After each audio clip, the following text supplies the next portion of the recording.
Então, vamos lá, né?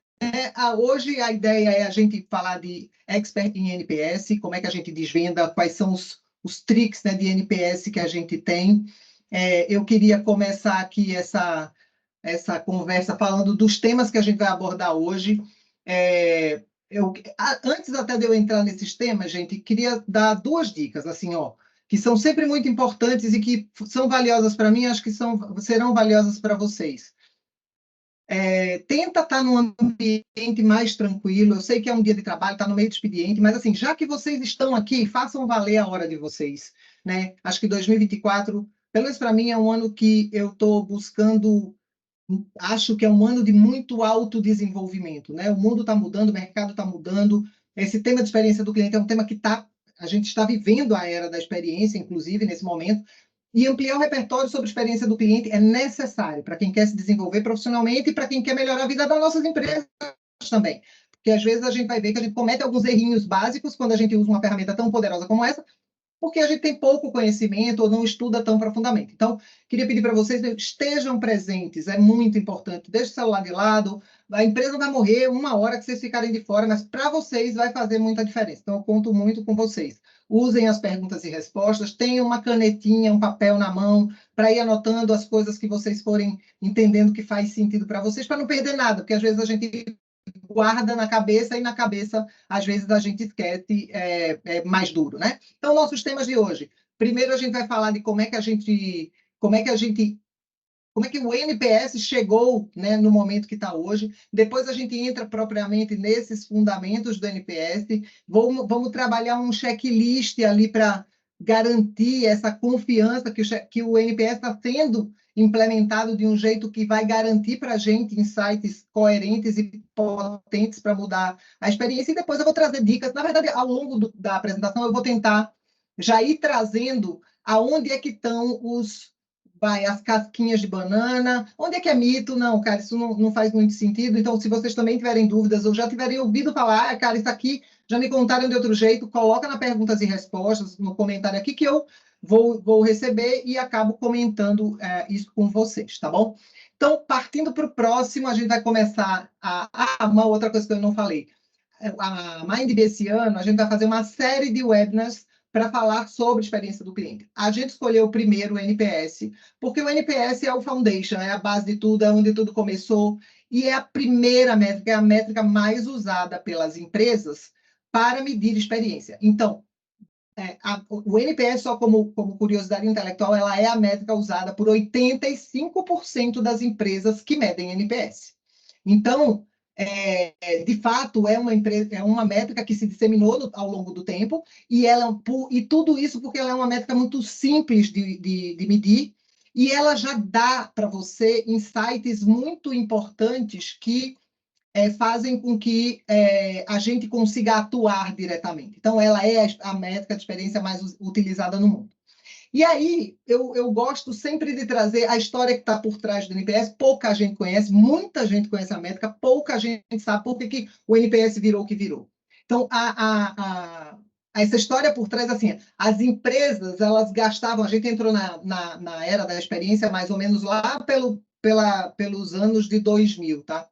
As empresas, elas gastavam muito tempo e dinheiro com ferramentas super complexas para medir a experiência do cliente, né? Quem é dessa época, certamente a maioria de vocês não é, mas eram pesquisas de experiência, de satisfação de cliente enormes, né? E que, às vezes, não chegavam em lugar nenhum. E, nessa época, a equipe de sócios da BEM decidiu testar formas de deixar isso muito mais simples, porque até para eles era muito complexo fazer com que a métrica fosse, de fato, entendida, né? E usada, porque tinha muito repertório, virava uma curiosidade intelectual e ela era pouco acionável. Então, as pessoas não conseguiam fazer nada com aquele monte de insight que elas recebiam. Então, a equipe de sócios da Bain Company, para quem não conhece, a Bain Company é uma das maiores empresas de consultoria do mundo, que estudam lealdade de cliente e fidelidade de cliente há anos, inclusive muito antes da época dos 2000. Mas a equipe de sócios da Bain decidiu testar duas formas de deixar essa caixa preta mais simples. e iniciou um estudo que durou 2 anos em milhares de empresas, onde eles buscavam comparar e correlacionar perguntas e respostas chaves que eles criaram ao comportamento real do cliente junto à empresa. Então, tipo, o comportamento de compra, de recompra, de lealdade, que no final do dia, como é que essas empresas, quem respondia a esse tipo de pergunta, como é que eles correlacionavam isso com empresas que tiveram crescimento ou não? Ou seja, e aí, quando a surpresa deles, no final das contas, foi a pergunta mais eficaz em demonstrar com clareza a correlação entre como é que esse cliente respondia e se sentia em relação à empresa e o crescimento dessas empresas, foi uma pergunta que determinava o percentual de clientes que eram mais entusiasmados para indicar um amigo ou um familiar porque o que eles viram foi quando eles tinham essa resposta, que é o que está aqui, esse gráfico é um gráfico que eu, num treinamento na BEM, eu recebi essa informação, e para mim isso fez na minha cabeça, porque olha a satisfação de tal, até marco de vermelho, porque na nossa cabeça a gente sempre correlacionou satisfação com lealdade, porque de fato é muito intuitivo a gente achar, o cliente está satisfeito, ele vai me recomendar, ele é leal, e o que eles viram foi que não, que de fato, quando um cliente a lógica, né? Quando os clientes se colocam como referência para a sua rede de amigos ou de familiares, eles de fato estão colocando a sua reputação em risco, entende? Então, quando alguém coloca a reputação dela em risco, indicando alguma coisa, significa de fato que essa pessoa é uma pessoa leal, tá? Basta a gente pensar na gente, né, gente? A gente pensa 2 ou 3 vezes para indicar alguma coisa, indicar um serviço, indicar alguém. Então, é uma correlação, parece óbvio, mas de fato, ter encontrado essa correlação mudou absurdamente assim o jeito deles pensarem. E aí foi naquele momento que Fred e a Ben propuseram substituir a caixa. Gente, eu achei que eu escutei alguém falando comigo. Como está tudo de... Não, né? Não fomos nós aqui. Então tá bom, vou voltar. Então, onde é que eu estava? Sim, foi quando eles decidiram substituir a caixa preta das pesquisas gigantes de satisfação por uma pergunta única e simples, que eles chamaram de pergunta definitiva, e eles criaram uma equação onde era possível separar os clientes que recomendavam a empresa daqueles clientes que eram menos engajados com a empresa, para que eles conseguissem atuar nestes públicos de forma muito específica. O NPS é tão simples quanto isso, tá? Ele pergunta para os clientes se aquele cliente te recomenda ou não te recomenda, e a partir daí é que vem a beleza do negócio, a gente vai chegar lá. Bom, como eu comentei com vocês, também só para esse estudo que eu falei que a BEM fez antes de começar essa conversa de NPS, ele está retratado aqui nesse artigo da HBR, que é a Harvard Business Review. Ele foi publicado em 2003, ou seja, 2 anos antes, eles já estavam com essa pesquisa rodando, e esse nome, né, do estudo é muito interessante, porque da matéria, do artigo, The One Number You Need to Grow, ou seja, o único número que você precisa olhar para crescer. Então, quando eles montaram esse negócio, foi baseado no estudo que eles tinham feito, eles publicaram um artigo. A BEM veio aplicando isso ao longo do tempo nas empresas, e aí, em 2006, veio, de fato, o lançamento do primeiro livro, 3 anos depois, muitas aplicações, comprovações daquela teoria que eles chegaram, né, que eles validaram do para trás, eles começaram a aplicar o para frente, de forma preditiva, e começaram a ver os resultados. Então, ele lançou a pergunta definitiva. A BEM continuou trabalhando em cima de NPS e a ensinar a pessoas a usar esse indicador.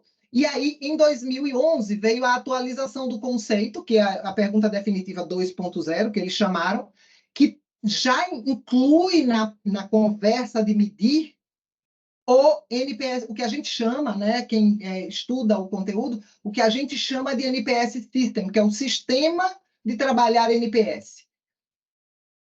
Que algumas pessoas chamam de VOC, mas tem uma diferença substancial, não quero entrar nesse mérito agora, isso fica para o próximo webinar, mas ele lançou o 2.0, que já trazia essa evolução, porque eles perceberam que não bastava medir, precisava ter um trabalho como sistema de NPS, E em 2022 ele lançou o Vencendo com Propósito, que fala do NPS como ferramenta de transformação cultural das empresas. Ou seja, o que eu quero dizer com isso, eu trouxe essas 4 coisas para dizer para vocês assim, gente, o conteúdo hoje é denso, porque eu vou tentar trazer um resumo de tudo que foi publicado, testado por eles, por nós, porque a gente vem aplicando, eu venho trabalhando com essa métrica há muito tempo, e à medida que a gente aplica, que a gente, como a gente costuma dizer aqui dentro de casa, quando a gente ganha hora de voo fazendo esse negócio, é que a gente começa a pegar os detalhes e os triques dessa ferramenta. Então, é importante que hoje eu vou tentar fazer condensar. Nosso tempo é curto, eu vou falar nessa velocidade 2.0. Vocês já viram que minha velocidade já é assim naturalmente, e hoje não dá para eu falar mais devagar, porque senão eu não chego no final do dia tendo passado tudo que a gente precisa. Quem viajar um pouquinho, meu, estou voando, é a primeira vez que eu estou acompanhando esse negócio, não tem problema.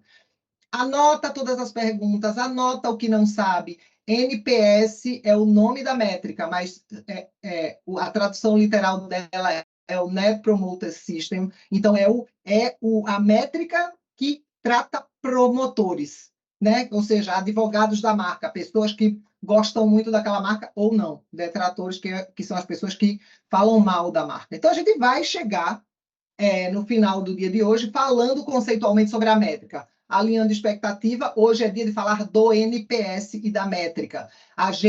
Eu vou fazer uma provocação para vocês, para a gente falar do NPS System depois, e a gente vai, aos poucos, evoluindo nessa série, que no final vocês vão dizer, meu, virei de fato um expert nessa conversa. Qualquer dúvida adicional que vocês não queiram colocar na perguntas e respostas, me manda.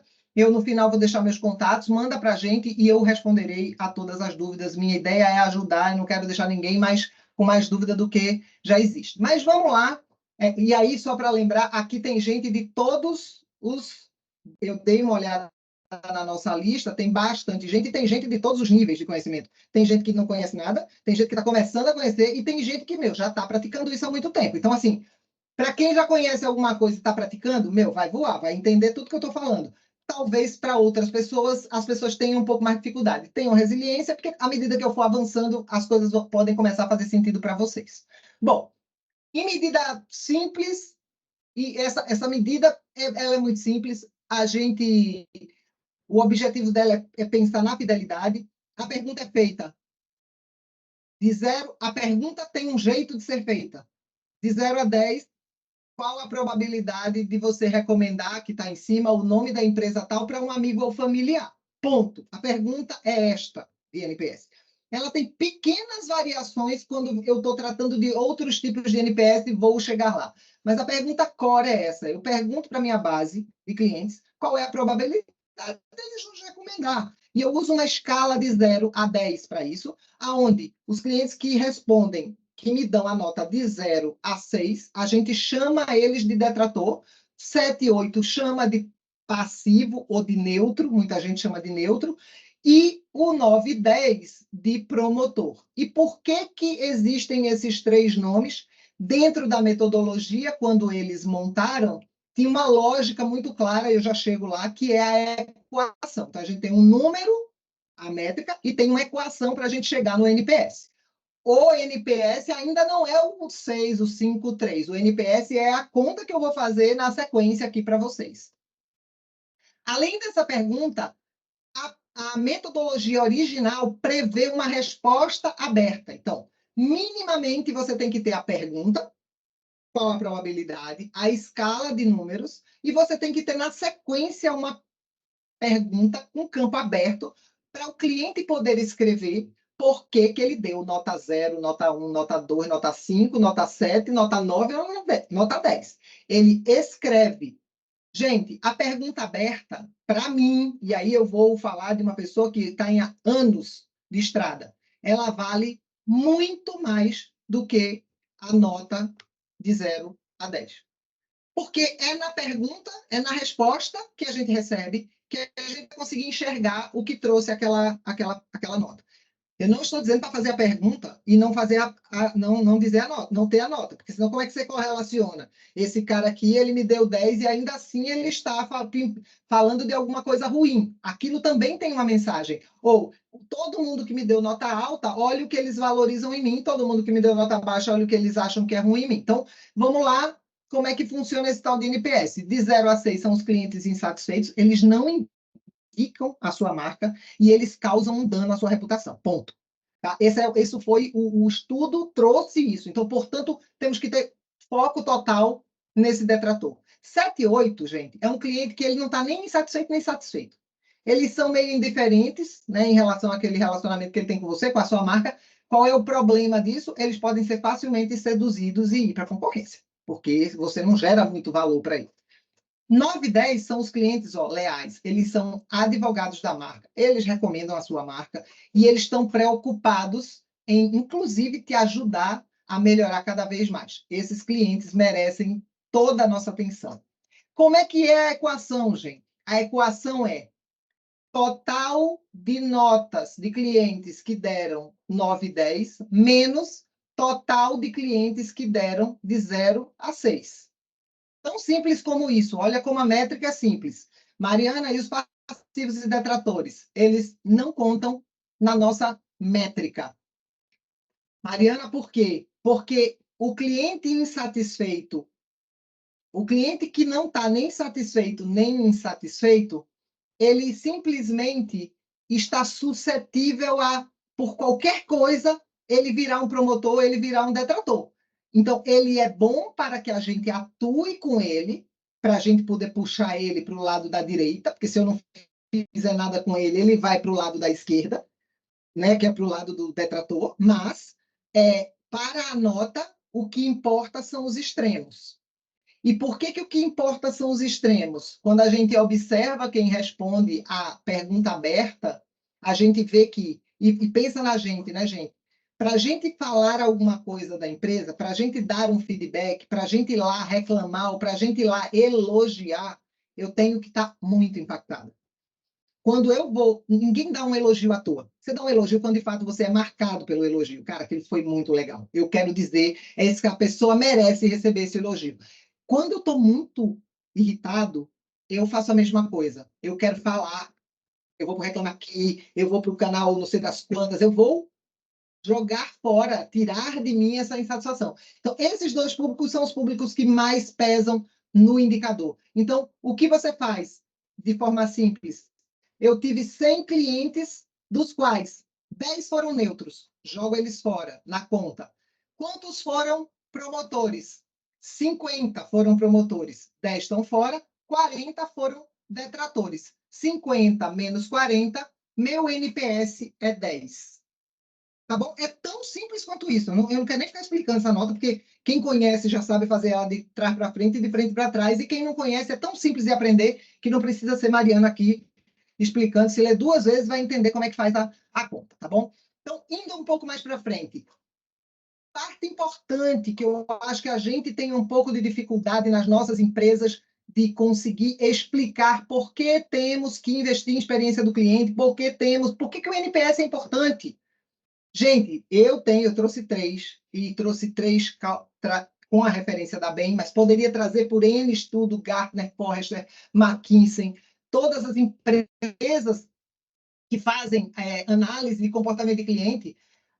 A gente tem estatísticas mostrando em estudos, com milhares de estudos de resultado disso. E aí, eu gosto de trazer assim, porque os nossos executivos, os nossos diretores, os responsáveis pelas empresas, eles entendem isso aqui. Quando eu falo NPS, parece uma coisa meio abstrata, mas quando eu falo que, olha, um promotor, pensa que o amarelinho é o feliz, tá? É o promotor sempre. Um promotor, ele tem 20% a mais de chance de fazer mais venda, de fazer upgrade, de fazer cross-sell. Gente, 20% é bastante. Então, quando a gente tem, significa que se você tem na sua empresa, sei lá, de 1.000 clientes que a gente entrevistou, eu tenho 500 clientes que são promotores e tem 400 que são detratores, são 400 que eu poderia incrementar a receita deles em 20%. Se eu mudar o patamar, se eu trouxer ele para ser detrator. Simples como isso, tá? Taxa de recomendação, essa nem se fala. Quando um cliente é promotor, ele recomenda 2 vezes mais versus o neutro e ele recomenda 3,4 vezes mais versus o detrator, porque o detrator nem recomenda. Ele está tão irritado que ele não vai recomendar. Tá? Gente, recomendação é economia de custo, com várias coisas, inclusive com vendas. Taxa de churn, muita gente aqui trabalha com serviço recorrente. Quem trabalha com serviço recorrente precisa olhar para a experiência. E olhar para a experiência significa, cara, usa o NPS, porque o NPS vai te dar uma visão clara de como está a tua experiência. A taxa de churn, gente, é 3 vezes maior do promotor versus o detrator. Então, quando ele é detrator, ele tem 3 vezes mais chance de churnear, de ir embora. É muita coisa, tá bom? Então, isso aqui é só para mostrar para vocês que a gente não está falando de uma métrica desassociada. E, além disso, isso aqui é uma parte das métricas, das possibilidades de impacto nos indicadores financeiros de uma empresa, nos indicadores de eficiência operacional na empresa. A gente tem outros N que poderíamos discutir aqui juntos, tá? Bom, medir, gente, é muito importante, mas é só a pontinha do iceberg. Eu acho que essa é a primeira provocação que eu acho que eu tenho que fazer para vocês. Fazer a pergunta, disparar a pesquisa, receber a resposta, é a primeira coisa. Ninguém tem dúvida. Mas isso, pasmem, é o mais fácil, tá? Se já é difícil fazer isso, cara, isso é o começo. Essa é a má notícia, mas também é a boa, porque a oportunidade mesmo está quando você começa a trabalhar no NPS de uma forma sistemática, no NPS como sistema. Conhecemos N empresas que têm o NPS, mas que não sabem o que fazer com ele. Conhecemos N... Por que eu decidi falar de NPS primeiro? Porque eu visitei ao longo de 2023 N clientes que estavam extremamente insatisfeitos com o seu programa de NPS. Quando a gente vai olhar para o programa, o que ele começa medindo errado, ele começa com gaps de medição que já induzem ele ao erro no sistema. Só dá para começar a trabalhar com o sistema quando você já está fazendo a métrica bem. Por isso que a gente hoje vai se concentrar na métrica.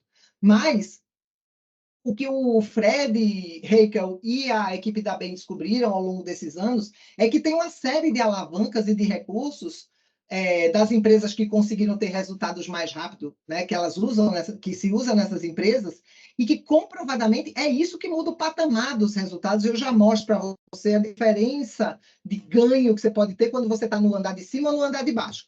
E, de novo, estar no andar de cima é bom, mas para a gente tracionar, tem que ir para o sistema. Tá? O modelo do NPS System, ele ajuda a gente, no fim do dia, a melhorar não somente a jornada daquele cliente que respondeu à pesquisa da gente, ou que deu o feedback para a gente, e a gente vai lá e resolve o problema dele, mas ele nos ensina como é que a gente melhora essa experiência para todos os clientes que usam os serviços das empresas. Tá? Esse sistema é a alavanca para melhorar a eficiência dos seus processos, para reduzir churn de forma significativa, para melhorar sua reputação, para ter mais recomendação, vendendo mais com menor custo e etc. Aqui, só aí essa estatística da própria BEM que eu estava comentando, né? A BEM consegue olhar, né, durante todos esses anos, imagina que já fazem mais de 20 anos que eles estão estudando esse negócio, eles conseguem olhar para as empresas e eles dividem as empresas em 3 categorias, né? As empresas, que é a maior parte delas, medem só o NPS, usam o NPS como métrica. E os resultados que eles conseguem obter ao longo de 2, 3 anos é a melhora de 10 pontos percentuais do NPS. Então, começou com NPS de 10, daqui a 2 anos está com NPS de 20, trabalhando, mas trabalhando de forma pontual. Recebe o feedback, já sabe mais ou menos o que tem que fazer, a equipe discute ali, monta um plano de ação e atua. Esse é o jeito que a maioria das empresas trabalha. Tem um segundo grupo de empresas que eles estudaram, que é o grupo de empresa que já começa a usar aquilo que eu comentei, que a BEM chama de sistema de NPS, o NPS System, que são essas alavancas que levam essas empresas para um outro patamar e eu vou falar um pouquinho delas. Essas empresas já conseguem ter um resultado de melhoria de NPS de 10 a 20%, de 10 a 20 pontos nos mesmos 2 anos. Ou seja, elas já fazem o dobro do que essas empresas que estão só medindo, né? Então, quando comparados com isso. E aí tem um pequeno grupo de empresas que consegue, de fato, fazer com que a experiência do cliente vire parte da cultura da empresa. A gente tem algumas empresas, são empresas que estão muito maduras em NPS, já trabalham há muitos anos, já erraram, já acertaram, já arrumaram os modelos, e a mentalidade dos executivos já foi para um outro patamar, e que o NPS, a forma de olhar para a experiência do cliente, já está permeada nas áreas, né? Então, gente, o que é o resumo disso aqui? Por que eu gosto de trazer esse slide? De novo, esse slide é da Bain também, né? Botei a marquinha, mas é slide deles. Por que eu gosto de trazer isso aqui? Porque, gente, o céu não é perto quando a gente fala de experiência, o céu é longe. Então, a gente não pode incorrer em erros de usar o NPS como uma métrica de vaidade. Eu estou melhorando o NPS. Quando eu chego numa empresa que ela me diz que mudou, que nos últimos 3 meses fez um programa de NPS e alavancou o NPS dela em 10 pontos percentuais, me levanta um red flag enorme. Porque eu falo, cara, como é que fez isso? Porque a Bain, que é a dona do negócio, a detentora da metodologia toda, quando ajuda os clientes dela, ela leva 2 anos para chegar para encontrar esse número. Como é que foi? Tem uma série de fatores, tá, gente? Eu estou falando do NPS relacional, por isso que daqui a pouco a gente vai falar dos tipos de NPS. Às vezes um NPS transacional, que é aquele do atendimento, a gente vai falar sobre isso. Esses podem andar mais rápido mesmo. Mas, às vezes, as empresas estão falando do relacional e dizem que melhorou absurdamente o seu NPS. Eu teria cuidado e iria olhar para dentro de como está medindo essa métrica para ver se não tem alguma coisa estranha, se a gente não está enviesando de alguma maneira. Porque é muito legal ver o número mudar. Mas se o número muda e para o cliente a coisa continua do mesmo jeito, concordam que o resultado não vai vir? Tem que ser genuíno. Se o cliente não disser, eu já vi gente dizendo assim, olha, me dá uma nota aí de NPS boa, tá? Cara, se vai dar, você está pedindo nota, não é para ouvir de fato o que o cliente acha, cara, a chance da gente obter um resultado enviesado pelo nosso pedido é muito grande. Se a gente quer só a nota para botar no bônus no final do ano, vai funcionar e está tudo certo, nem estou aqui questionando. Mas, se a gente quer de fato mudar a experiência, a gente quer saber o que precisa fazer para melhorar essa experiência. E aí tem que ouvir o cliente de forma genuína, de coração aberto, e olhar para dentro de casa e ver como é que pode mudar esse cenário, tá?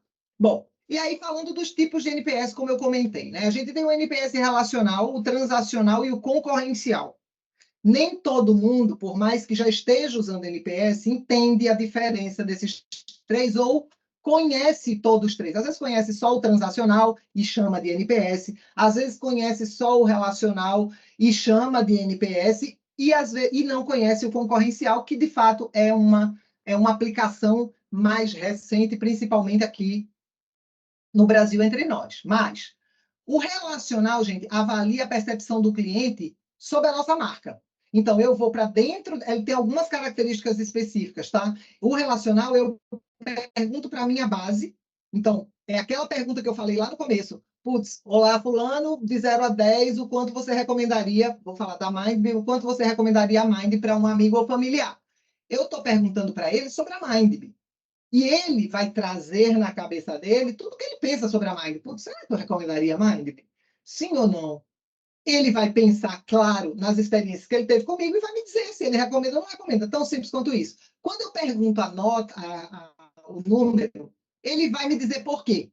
E aí, quando ele me diz por quê, se ele me recomenda, o que isso vai me dar de insight? Qual é o meu atributo de marca? O que eu faço que eu entrego para ele? Né? Eu estou entregando o que eu prometi na minha marca? O que esse cliente enxerga que é a coisa de maior valor? Porque ele vai dizer, olha, eu recomendo você sim, Mariana, porque o seu atendimento é muito legal. Eu recomendo você sim, Mariana, porque o conhecimento técnico de vocês é muito legal. A gente começa a perceber quais são as nossas fortalezas. E o oposto também é verdadeiro. Quando ele fala, eu não recomendo. Por que você não recomenda? Não recomendo porque quando eu liguei para vocês e pedi um atendimento, vocês foram muito ruins comigo. Vocês me atenderam assim, a pessoa não sabia, veio alguém aqui em casa me ajudar com um produto, com um serviço, e a pessoa não sabia de nada. Ali no detrator da marca, Eu não estou, veja, eu não estou perguntando para ele sobre como foi o atendimento ou como foi a visita técnica. Eu estou perguntando se ele recomenda a marca, a empresa, o produto, o serviço. Se ele vem e me conta que ele não recomenda porque o serviço, o atendimento, o vendedor, o não sei o que foi muito ruim, eu já consigo ter uma ideia de quais são, dentro das minhas jornadas, onde eu tenho as jornadas de maior impacto no NPS percepção de marca, tá bom? Quando eu estou falando do transacional, gente, o transacional é aquele indicador, é aquele TNPS, é o NPS que eu faço na sequência de uma jornada ou de uma interação. Ah, eu tive um atendimento. Mariana, de 0 a 10, o quanto você recomenda o nosso atendimento para amigos e familiares? O atendimento da Mind para amigos e familiares. Este cara vai. O que eu faço com a pergunta? Por isso que a pergunta é importante. Eu vou dizer para ele: eu estou perguntando do atendimento. Com base, esse cara não vai me dizer, ah, e vai, porque se atendimento, eu sempre falo isso, atendimento não é causa, né? Não é efeito, atendimento é efeito, não é causa. Então, quando ele vem me contar por que ele ficou infeliz com o atendimento, ele também vai me contar o que aconteceu que a gente não conseguiu resolver no atendimento. E ele pode até me dizer que foi um problema com o atendente, mas o fato é que ele vai estar olhando para a jornada de atendimento. Saindo da jornada de atendimento, que eu acho que a de atendimento ela é mais ampla, mas eu também posso usar o transacional logo depois de uma experiência de compra. Ele comprou comigo, eu quero saber como foi a experiência de compra. Quando eu pergunto como foi a sua experiência de compra, esse cara vai me dizer tudo sobre a compra. Então, o meu repertório vem bem focado em cima de compra. Então, o transacional permite que a gente entenda melhoria, problema imediato que precisa ser resolvido naquele ponto que eu perguntei, tá bom? É diferente do relacional. O relacional, ele me fala de uma forma ampla. Ele até vai me falar, porque no dia que eu fui, a compra foi assim. Ele pode me falar, mas ele não vai ser específico. O transacional tem um outro trick que é, eu preciso perguntar bem junto da interação. O relacional, eu não quero contaminar com uma pergunta que eu acabei de fazer ou com uma situação que eu passei. Então, eu não sei se vocês conseguem entender. Gente, deixa eu fazer uma pergunta aqui. Eu estou falando muito rápido. Alguém me diz sim ou não? Estou entendendo ou não estou entendendo? Estão conseguindo acompanhar? Fala assim para mim. Sim, sim, sim. Deixa eu achar outra coisa para significar o não aqui. Sei lá, bota uma carinha assim, ó, aquela carinha de tipo, só para eu poder ver com vocês se levantar a mão eu não consigo, mas tudo bem, estou entendendo que a velocidade tá ok. É que eu de fato preciso andar, mas se eu precisar, eu desacelero e tá tudo certo, é que eu falo muito rápido mesmo, gente. Então vamos lá. Relacional, marca. Transacional, vou no ponto específico. Quando a gente já sabe que a gente tem pontos da jornada que são jornadas que estão dando dor de cabeça pelos indicadores que a gente tem, a gente já pode ir direto no transacional. Cara, a minha retenção não está funcionando. Putz, o meu pós-venda está ruim, os clientes estão indo embora logo depois que eu acabei de vender. Ou, putz, o meu atendimento não está legal. Cara, transacional, vamos medir o atendimento, vamos medir o pós-venda, vamos medir a retenção, vamos medir o churn, vamos falar só com o cliente que churneou, vamos medir o NPS do churn, como é que foi essa jornada dele? O que ele tem para me dizer com isso? Agora, se eu ainda, a gente não tem, gente, o ideal era que a gente pudesse fazer um transacional de todos os pontos da jornada, em todos os canais possíveis. Mas, infelizmente, as empresas não têm nem tempo, nem dinheiro, nem braço para fazer tudo ao mesmo tempo. Né? Porque senão ele fica com um monte de dados e não faz nada com ele. Porque quando a gente pesquisa, a gente tem que fazer alguma coisa. Então, a gente precisa descobrir qual dessas jornadas mais impactam o NPS relacional. Porque esse NPS relacional é a mãe de tudo. Se eu não sei, eu posso ir para o relacional, jogar a pergunta aberta para todo mundo e, a partir das respostas, eu descobri, cara, de todo mundo que respondeu o meu relacional, as pessoas que falaram, por exemplo, da jornada de pagamento, são as que mais foram detratoras. Elas falam da jornada de pagamento. Putz, eu preciso fazer um transacional de pagamento para eu aprofundar em cima do pagamento e atuar nela. Tá bom? Então, relacional e transacional é isso. Gente, transacional é muito confundida com CSAT. Muito. CSAT funciona para uma coisa, NPS transacional significa, serve para outra. O CSAT me dá algumas nuances, mas ele não consegue ser tão específico quanto o NPS transacional. E está errado, Mário, usar o CSAT? Não, ele só serve para uma outra coisa. Até podemos falar de diferença entre essas métricas, CSAT, CES, NPS, porque só dentro do NPS temos 3 num outro momento. Mas agora, só para vocês saberem, mas anota aí que tem uma diferença entre CSAT e NPS, vocês precisam saber qual é, tá?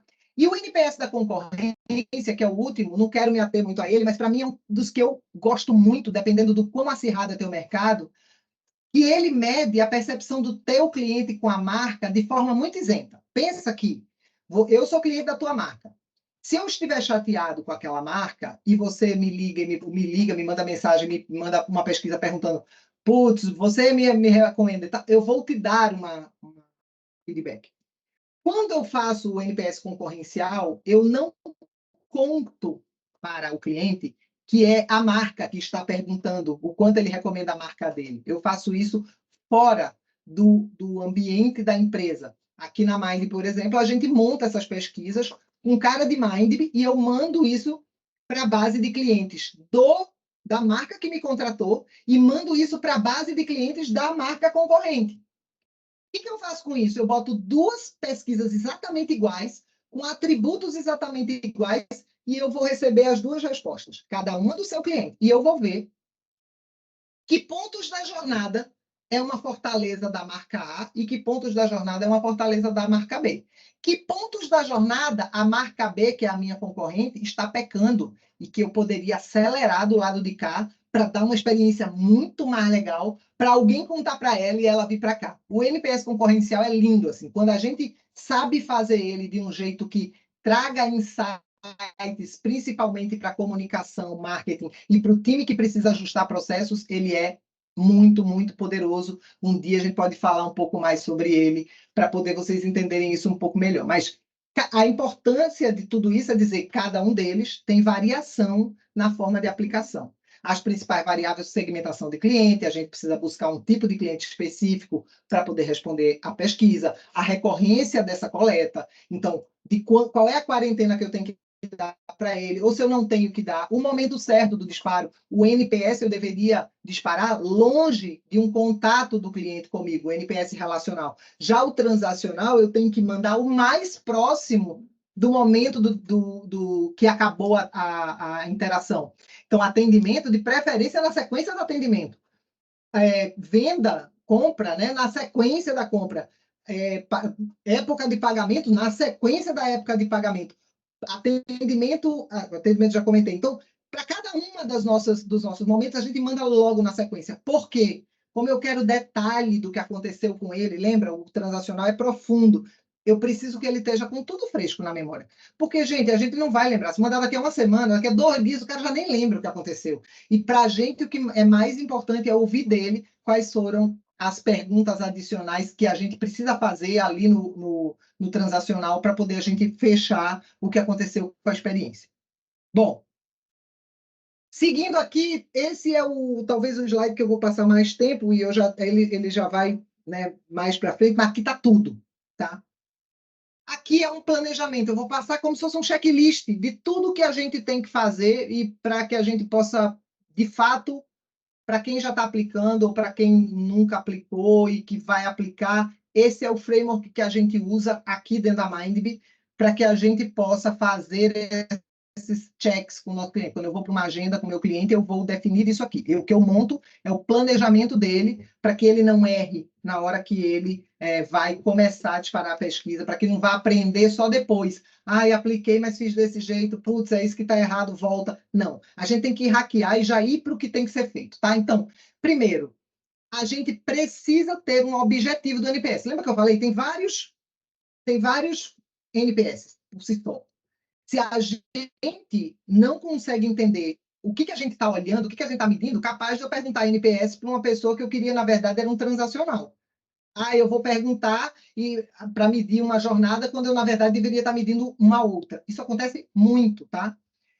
E mais, Como é que a gente faz isso para descobrir? A gente tem um erro muito comum que acontece aqui, né, na escolha do objetivo, a gente trata o NPS como uma métrica isolada. Tipo assim, eu preciso implantar o NPS.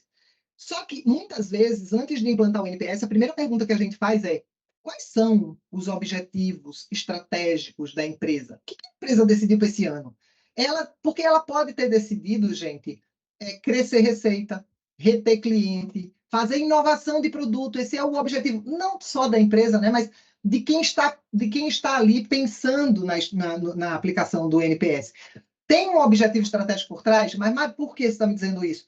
Porque vou dar um exemplo claro aqui. Se a grande estratégia da empresa para esse ano é fazer inovação de produtos, ou seja, ela quer lançar uns produtos diferentes, se eu for fazer a pergunta do que você na minha marca, pode ser que essas insights não venham, porque ele vai falar da marca. Então, a gente tem que fazer a pergunta pensando em como é que eu obtenho esta resposta que eu quero para fomentar isso daqui. A mesma coisa é crescimento de receita. Se eu quero crescer receita, eu tenho que pensar, e cada empresa é uma empresa. Não existe, a cartilha ela é uma cartilha genérica, mas é por isso que eu falo, a hora de voo, a prática, o pensar no assunto, para cada um de vocês, cada um é de um segmento diferente aqui, precisa pensar para a minha empresa. Qual é o objetivo? O que eu quero com isso, né? O que a minha equipe quer? Então, fazer essa provocação dentro de casa é muito importante para a gente escolher a melhor estratégia. A gente precisa ter meta clara de NPS, porque que dê suporte para a gente para chegar nesses objetivos. Então, por exemplo, eu preciso melhorar a qualidade de serviço para eu aumentar a retenção, porque hoje o meu foco é retenção. Quais são os pontos da jornada que eu tenho que medir NPS, por exemplo? O que eu vou precisar melhorar a qualidade de serviço? De que serviço? Do serviço XY, a gente vai estreitando, se não fica muito aberto e no fim você não tem massa crítica para atuar. Hoje, uma das coisas que mais dificultam as empresas é que elas abrem tanto quando vão fazer uma aplicação de NPS, o escopo, que fica tudo muito raso. Você tem pouca amostra ou você tem muitos subproblemas e você não acha um problema ou os maiores problemas. Você tem dificuldade de priorizar, tá? Mas tem um jeito quando você conecta isso com o objetivo e você, desde a largada, escolhe a forma correta de fazer essa montagem da pesquisa e preparação e planejamento dela para que ela já chegue no público certo, com a amostra certa, e, enfim, a gente vai falar mais aqui também sobre isso. A ideia é que esses insights sirvam, obviamente, para melhorar. Se eu não tiver insight que seja suficiente para que eu identifique qual é a área de melhoria prioritária que vai de fato impactar o cliente e que a gente consiga desenvolver plano de ação específico, considerando os diferentes departamentos para que a melhoria seja uma responsabilidade de todo mundo dentro da empresa, a gente vai ser mais lento, gente. Não tem outra alternativa. NPS, experiência do cliente, é uma métrica compartilhada, é uma métrica que é de todos. O cliente nos dá a consultoria de graça através do NPS. Ele conta para a gente exatamente o que a gente precisa fazer para chegar nos objetivos estratégicos que a empresa traçou. A gente só precisa olhar para ir buscar a resposta certa para a gente conseguir saber qual é o próximo caminho, tá? Segundo, escolher uma ferramenta de NPS, a gente precisa ter uma plataforma confiável para administrar essa pesquisa e coleta de dados. Existem N ferramentas de NPS, a gente, inclusive, né, adquiriu uma muito recentemente, estamos trabalhando com ela, porque a gente entendeu que muitos dos nossos clientes têm muita dificuldade em gerir a plataforma e conseguir obter da plataforma os insights que eles precisam. Então, o que a gente decidiu foi, cara, vamos ter a nossa e vamos estudar essa ferramenta para que cada cliente que chegue, a gente consiga definir qual é a melhor estratégia, fazer o planejamento inteiro dentro da plataforma e entregar para ele isso pronto. Porque o cliente, muitas vezes, ele conhece do negócio dele, ele conhece de CX e etc., sabe o que é o NPS, mas na hora de colocar isso na plataforma, de garantir o que a gente vai ver dos próximos passos, nesse momento isso escorrega. Então a gente falou, cara, vamos ter a nossa para que a gente possa, de fato, fazer uma entrega end-to-end para esse cliente, tá? Mas tendo uma plataforma confiável de pesquisa que te ajude a colecionar e organizar os dados, isso ajuda muito. Aí a gente vem para a parte de elaborar a pesquisa. A pesquisa de NPS, gente, e as perguntas de acompanhamento, que eu chamo de perguntas de check-up, né, que são 2 ou 3 perguntas no máximo que você faz depois do NPS, elas são básicas, precisa ter cuidado com a pergunta, já vi coisas assim assustadoras de perguntas que enviesam a resposta do cliente, tipo assim, vou contar uma que para mim foi a que mais me marcou. Dado que eu sou líder de mercado, o que me diga de 0 a 10 se você recomenda a nossa empresa para amigos e familiares. O que tem a ver o ser líder de mercado com recomendar? Você está querendo saber do cliente? É meio uma inibição até para o cliente. Meu, ele é líder de mercado, eu de fato tenho que recomendar. Então, a gente tem que ter cuidado com isso, para a gente não errar muito, tá? Erro mais comum é a má formulação das perguntas e colocar muita pergunta de check-up, que são as perguntas que vêm a seguir, tá? É preciso ter uma formulação de pergunta muito clara. Segmentação da base de clientes. Essa talvez seja onde as empresas mais patinam. A gente precisa definir qual é o critério para eu disparar a pesquisa. Não é assim, pega uma base de A até a letra P e manda para essa base. Ou pega para todo mundo e manda para todo mundo.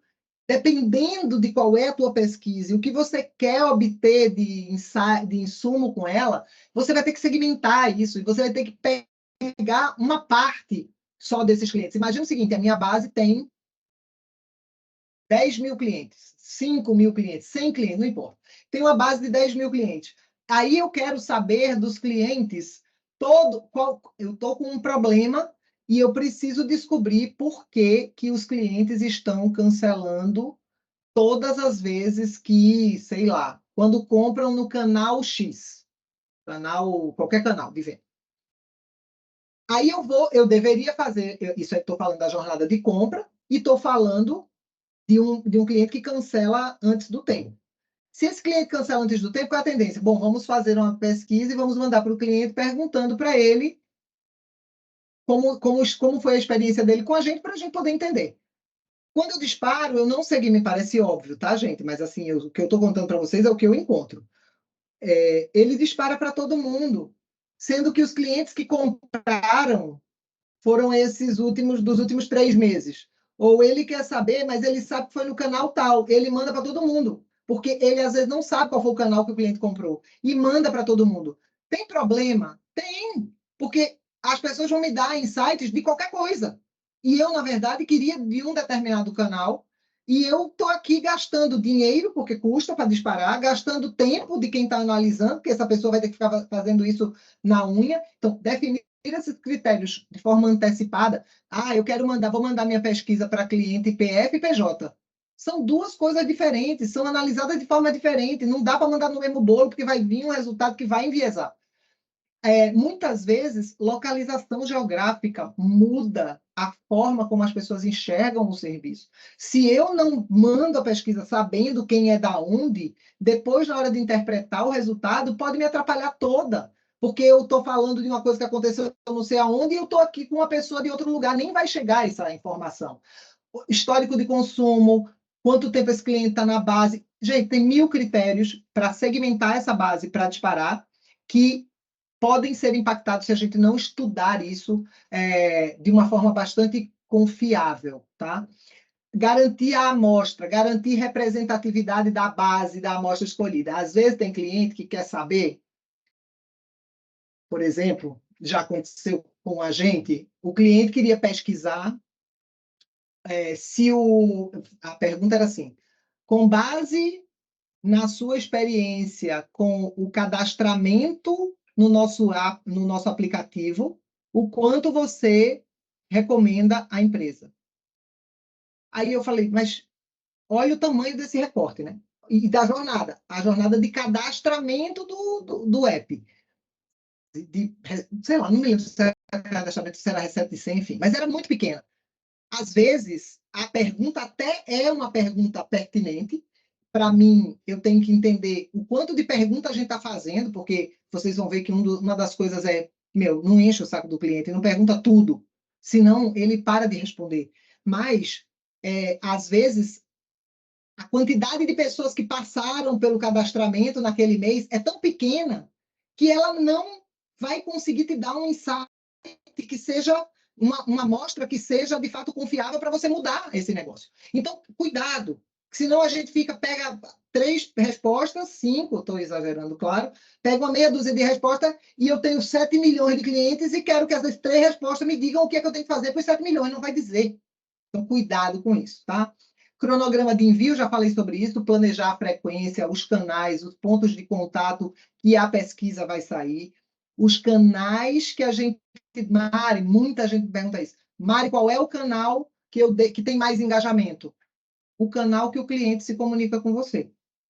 Se ele só se comunica comigo por e-mail e eu vou mandar para ele por WhatsApp, pode ser que ele não responda, pode ser que ele nem tenha meu WhatsApp cadastrado, vai achar que é fraude, vai entrar no link e nunca vai te responder. Aí ele só fala comigo pelo WhatsApp, aí você vai mandar por SMS, não vai responder. Então, o melhor canal é o canal que o cliente se comunica contigo. Mari, não tenho canal de WhatsApp para disparar pesquisa, só tenho canal de WhatsApp para falar com o cliente. Para mim, a minha resposta para você é: vamos encontrar outro jeito, porque mandar por algum canal é melhor do que não mandar, mas não vamos esperar um retorno tão grande quanto o que deveríamos, e eu já começaria a trabalhar num plano de ação para viabilizar a pesquisa pelo mesmo canal que o cliente está se comunicando comigo. Então, tem que fazer 2 coisas ao mesmo tempo. Não estou dizendo, vamos esperar o WhatsApp, que é daqui a 3 anos. Claro que não. Mas a gente precisa ter clareza de que o melhor canal para pedir um feedback é o canal que o cliente fala com você. Treinar a sua equipe, temos que assegurar que todo mundo, gente, compreende isso aqui que a gente está falando. Porque senão você fica preocupada, tem a pessoa que é responsável pela pesquisa, e aí tem mais o time. E aí a gente fica assim, não, mas, cara, será que é o WhatsApp mesmo? Será que a gente não deveria mandar pelo não sei o quê? Será que a gente manda um NPS ou um TNPS? Será que... E a gente não tem eco, porque a outra pessoa, todo mundo da nossa equipe não sabe. Gente, a pessoa mais inteligente desta live que a gente está fazendo aqui é a live. Não sou eu, não é uma pessoa isolada, não é outra. É o conjunto de nós, do nosso modelo mental, da gente falando, que certamente, se eu abrisse o microfone aqui para vocês, ia ter N cases que eu ia aprender para caramba, com o erro de vocês, com o acerto de vocês, e que a gente ia conseguir pensar junto nas melhores soluções. Então, a equipe, não, quem tem que deter o conhecimento é a equipe inteira, porque é ela que vai ajudar a gente a evoluir, vai contribuir cada vez mais dentro do processo. Por mais que seja uma pessoa que às vezes você diz, mas essa pessoa não sei se deveria estar aqui. Deveria. Conhecimento é uma coisa que nunca é demais, tá? E ajuda a gente muito. Bom, indo para definir o processo de follow-up. Gente, a partir daqui, do estabelecer o processo de follow-up, isso é um outro chope, tá? Porque aqui eu já estou começando a entrar no NPS System, que a gente tem que aprofundar, mas eu vou passar por tudo para a gente chegar no que vocês vão entender que é os próximos passos de NPS System. Tem muita gente que mede, muita mesmo, 85% das empresas que medem experiência de alguma maneira usam a NPS. Mas tem pouquíssimas empresas que fazem o processo de follow-up, tá? E quando faz, por quê? Muita gente confunde o processo de follow-up com o follow-up e resposta, né, para cliente. Confunde isso com o fechamento de looping, que muita gente aqui já ouviu falar. Se não ouviu falar, quando a gente for falar de NPS System, vai aprender tudo sobre ele. Definir esse processo de follow-up é o seguinte: como é que a gente vai responder aos feedbacks recebidos, tá? E isso não significa fechar um looping, ir lá falar com o cliente que me respondeu a pesquisa. Isso é o NPS System já num modelo mais afinado, mas minimamente fazer um follow-up, dar uma resposta para aqueles clientes, dizer para eles, não deixar, vou resumir em português claro, não deixem os seus clientes no vácuo. Muita empresa pede o feedback, na hora que termina a pesquisa, obrigado por receber a nossa pesquisa, e pronto, é o que é. Minimamente, aqui isso já é um hackeamento do, que, do, do processo. Cara, minimamente mandem uma mensagem, uma carta, um e-mail, um contato, dizendo para o cara, te ouvimos e vamos considerar o que você falou. E se puder ser um pouquinho mais personalizado, ouvimos o que você falou sobre o nosso atendimento e vamos considerar o que você falou. Ouvimos o que você falou sobre o processo de pagamento e vamos considerar o que você falou. Isso ajuda muito, tá bom? Modelo de análise de ação. A gente, aqui é propriamente o fechamento, o close the loop, ou seja, o NPS System, estabelecer como é que esses dados vão ser analisados, quais são as ações que têm que ser tomadas com base no resultado, como é que a gente considera benchmarking do setor para entender a posição que a gente está na empresa e como é que a gente evolui ao longo do tempo. Isso ajuda a gente a definir objetivo realista e medir o progresso, porque o segredo de tudo é medir esse progresso. Qual é o maior problema de todos, que muita gente comete? O segredo do NPS. Precisa ter uma comunicação, gente, sobre o resultado daquilo que a gente colheu. Isso precisa estar bem estruturado e precisa conversar com os indicadores da empresa. Então, desenvolver um plano de comunicação sobre o programa para a equipe, para cliente e até, mas minimamente para dentro de casa, ajuda muito as pessoas a se engajarem. A forma como a gente apresenta, às vezes, espanta, às vezes faz as pessoas questionarem, mas quando a gente tem um processo feito de maneira muito clara, muito tranquila e muito com garantia daquela qualidade de tudo que a gente fez, a gente não tem medo nenhum de falar, foi o cliente que disse, não fui eu. Ele está me contando e se eu estou sendo fiel ao que ele está me dizendo, não tem por que ter medo. E a gente engaja executivos, pares, quando eles conseguem enxergar com clareza aquilo que a gente respondeu. Mas, de novo, eu tenho que conectar isso com o resultado da empresa. Lembra? Falei lá no começo. Porque se todo mundo está procurando aquilo ali e eu estou respondendo como é que eu ajudo, como é que o cliente me conta que eu ajudo a resolver aquilo, ninguém vai sair correndo com medo. Mas às vezes a gente traz uma coisa tão genérica que as pessoas se desengajam, elas olham e falam, ah, entendi, mas tá. Então, e isso, a ânsia por implantar NPS nas empresas e fazer com que elas não pensem na estratégia do NPS, no planejamento de forma antecipada, faz com que aconteça isso, a gente perde a força que esse programa tem, tá? Então, fazer de vez em quando sessão de treinamento, eu acho que é muito relevante, compartilhar as histórias de sucesso, porque você sempre vai ter uma pessoa, uma área mais engajada ou outra. Puta, deu certo uma coisa que você fez com aquela área, traz para a próxima reunião, cria recorrência nessa comunicação do NPS. Uma vez por mês, para com esse time para mostrar, mas de uma forma que seja a informação do NPS, a voz do cliente precisa ser uma coisa democratizada dentro da empresa. Por último, eu deixei por último, porque de fato a ciência mais difícil de toda é como é que eu faço a correlação e eu integro as outras métricas de indicadores de desempenho da empresa com o NPS. Como é que eu consigo correlacionar detratores, promotores com indicador? Lembra que eu mostrei lá da bem? Ah, clientes promotores compram 2 vezes mais. Clientes detratores, clientes promotores ligam para a central 5 vezes menos do que o cliente promotor, 5 vezes menos do que o detrator. A gente precisa achar essas métricas que o nosso time, o time da empresa, entende para a gente correlacionar com promotor e detrator para facilitar a nossa voz dentro da empresa. Porque só a métrica parece que abraça a árvore, tá? Então, acho que esse para mim, é um framework que a gente usa. Claro que para cada segmento eu olho para isso de um jeito um pouco diferente, mas vocês, dentro do segmento de vocês, têm condição de começar a exercitar, percebendo o que é isso em cada um dos momentos, tá bom? Bom, então acho que só para a gente encerrar, eu tenho o que eu faço de melhores práticas, eu vou dividir isso com vocês, tá, gente? Isso vai ficar disponível para que vocês possam seguir. Como a gente já chegou na nossa hora, as taxas de como aumentar engajamento, eu acho que isso é um ponto super importante. A gente, quando manda a pesquisa, ela não pode ser seca. A pergunta do NPS é seca.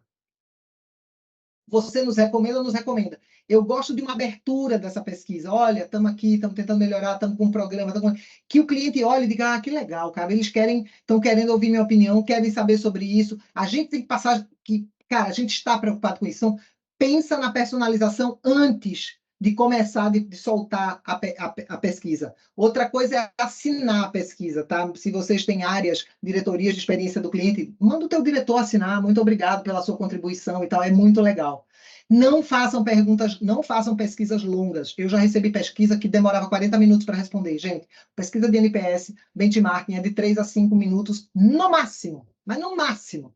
Então, cara, parem com essa vontade sabe, querer fazer muita pergunta no começo. Se por acaso você entender que, cara, este cliente eu preciso saber mais dele, por que ele me respondeu isso? Aí a gente faz uma segunda volta, que aí tem a ver com como é que a gente cuida do Outer Loop lá dentro do processo de NPS System, que é o que a gente vai falar na sequência, né?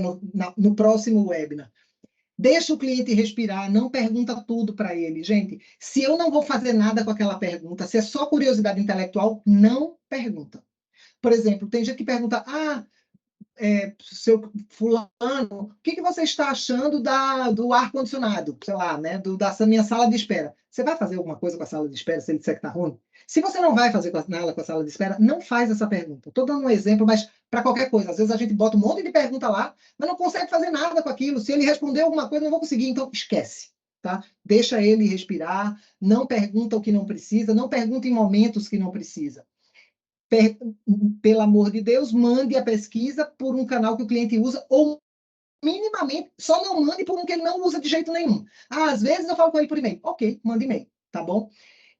Perdão.